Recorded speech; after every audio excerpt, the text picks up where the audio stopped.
गडिंग्लज कुक्कुटपालन पंचवार्षिक निवडणुकीत असे आरोप होत आहेत की संस्थापक पॅनलने आतापर्यंत पंख आणि खुर्च्या पण ठेवल्या नाहीत, पण सध्या या परिस्थितीवर चेक केले असता असे पाहावयास मिळाले की संस्था सुरू असून एकूण 52,000 पक्षी येते आहेत आणि रोज 28,000 अंडी उत्पन्न होत आहे।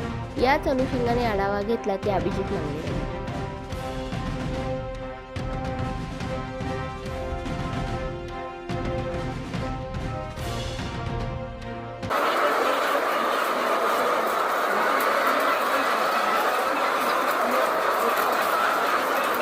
अक्षय मूर्ती 13 वर्ष काम करतो टोटल लहान मुलाचं।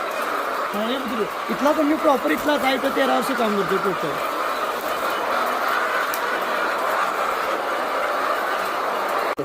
इथं एका ह्या सेटला हा डबल सेट आहे, इथं 900 अंडी निघतात रोजचं उत्पादन। एकूण किती अंडे येतो? एकूण 900 अंडी इथं निघतात। सगळे मिळून किती निघतात? सगळे मिळून 28,000 सगळे मिळून 28,000 अंड्यांचं उत्पादन रोज होतं। होतं।